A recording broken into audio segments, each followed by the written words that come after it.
everyone, so I've got a little tutorial for you today and I'm going to show you a very easy no makeup look, or kind of minimal makeup. And we all know that we want to achieve that kind of flawless, I'm just naturally perfect and pretty type of makeup, but it's not that easy to achieve.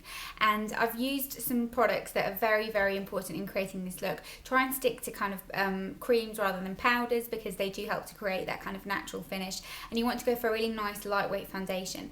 Now this type of look can really differ in terms of what it looks like. Your minimal makeup might be a tinted moisturiser and some mascara. Someone else's might involve black eyeliner. It's very much down to what you're comfortable with, but to me this is the kind of minimal look that I would go for if I wanted to look like I was just naturally pretty but not making too much of an effort and not wearing much makeup. This is the look that I would go for, and I hope you enjoy it.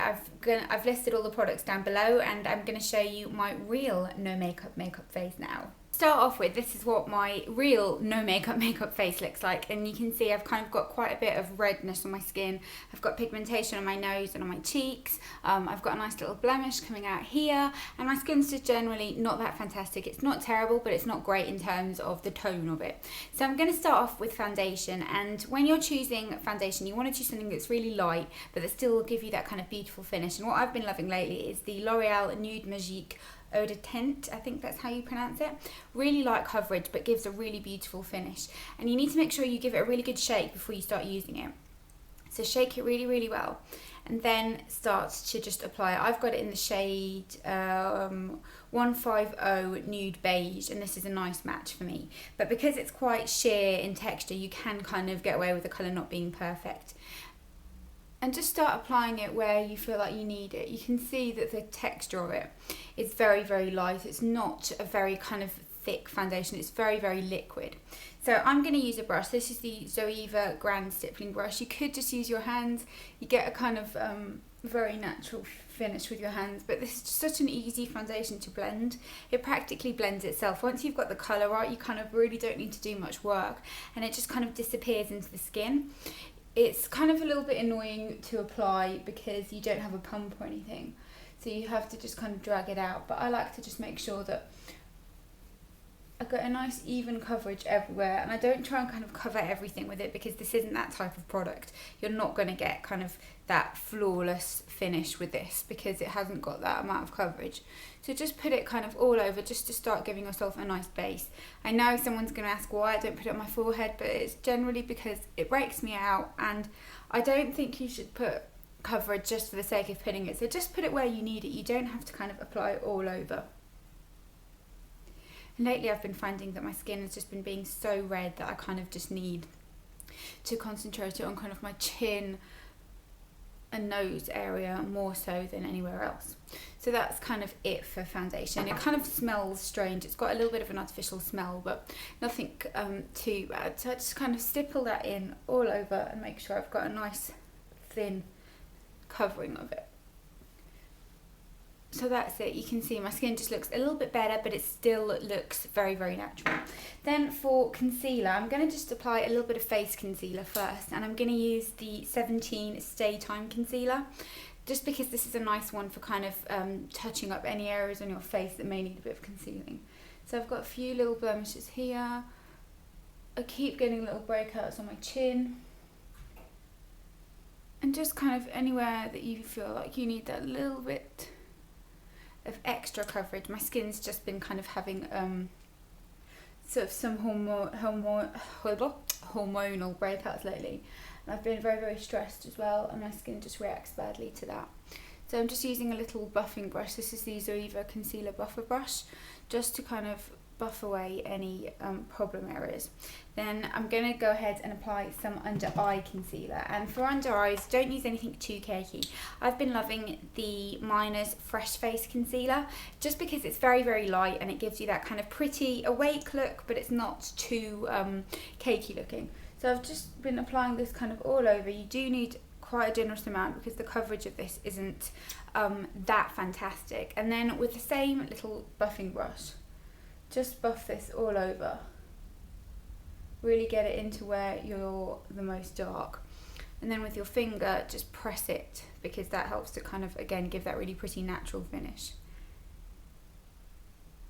And it doesn't cover kind of every tiny little thing, but it just gives you that pretty nice glow. Then for highlighter, I'm just going to use a couple of things. I'm just going to use the Make Believe Enhance Radiance Illuminating Concealer just on my Cupid's bow, and then blend that in just to give a little bit of a kind of highlighting effect, just a little bit of definition. And sometimes I like to just take a little bit of this under my brow bone as well, just again to give my face just a bit of shape, because my face is the type that really needs that.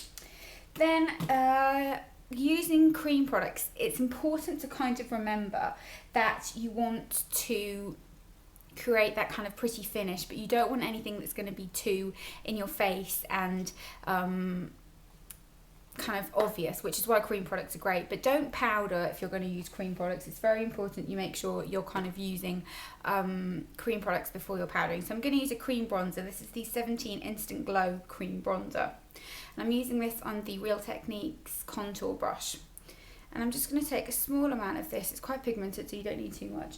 Just concentrate it where you would usually apply your bronzer. You don't need to work differently just because it's a cream.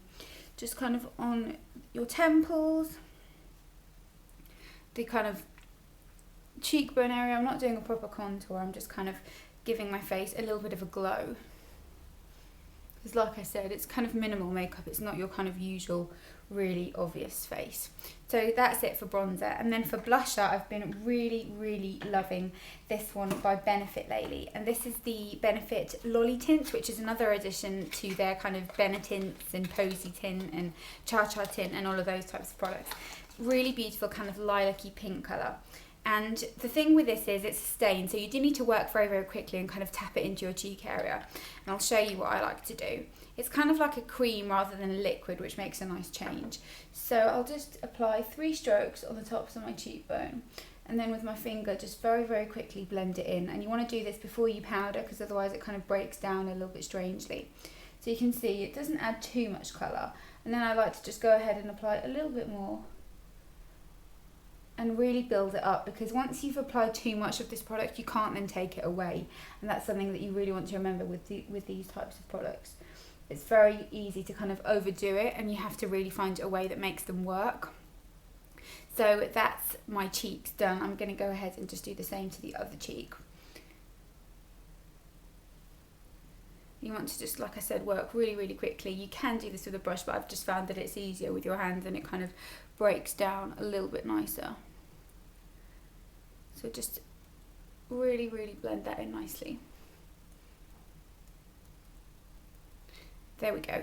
Base is done. I'm then just going to powder. Don't use anything too cakey again. You want it to look really fresh and natural and kind of undetectable.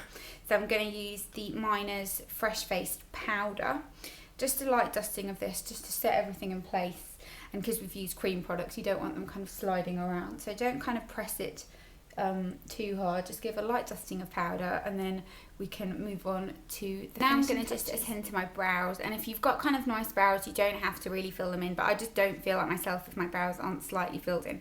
So I'm just going to use a little bit of powder, again, because powder is more natural when it comes to your brows than like a pencil or a liner kind of product. So just a small amount, nothing major, just to give that little bit of structure that your brow might be lacking, and just that little bit more full effect. And I feel like with brows it does really help, because it just makes your kind of brow look that little bit more groomed. So that's it for my brows. And then the eyes couldn't be easier as well. I'm going to use a cream product. You can go ahead and skip and not wear anything on the eyes. I do that sometimes, but I feel like because my lids are a little bit darker, I do benefit from having something on the eye. And I'm going to use this eyeliner and shadow in the shade Lame. This is from Cosmetics a la carte, and it looks darker in the pot than it is once you apply it, and you'll see once I've got a light dusting of this on. It's just a kind of pretty shimmery colour that's not that dissimilar to the shade of my lid. So I like to just get a little bit of something going on my lids, just to add a little bit of definition, because my lids, as I said, are a little bit dark, and this just helps kind of make them look a little bit more noticeable. Then for mascara, you want to use something that's very natural looking. This isn't my favourite mascara ever, but when I want to look natural, I will go for this. And this is the Soap & Glory Thick and Fast Mascara, which I'll show you. The wand looks like this. And once you've applied this, I'll show you a close-up in a minute. It does kind of give a very natural lash, which is great if you're trying to look like you've not. Now I've got my mascara on, and you can see it just gives a very kind of natural lash, but just gives a little bit of lift. Only apply it onto the top lashes, because bottom lash mascara is very, very noticeable, and it won't look like you're not wearing anything on them.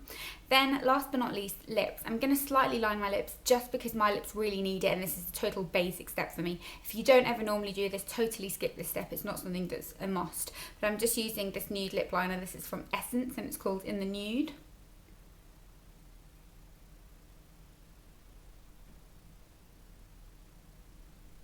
Just to create that little bit of a fuller shape for your lips. And then I'm going to use a tinted lip balm. I love this one by Maybelline. It's the Maybelline Baby Lips in, I think the shade's called Cherry. Just a really pretty, juicy kind of colour that adds a little bit of gloss and a little bit of a pink sheen, but nothing too noticeable, so you still look like you've not got much on your face. But that is it. That's my finished no makeup look. I hope you enjoyed this. It's very, very easy to achieve, and let me know what your favourite products for achieving this type of look are in the comments below.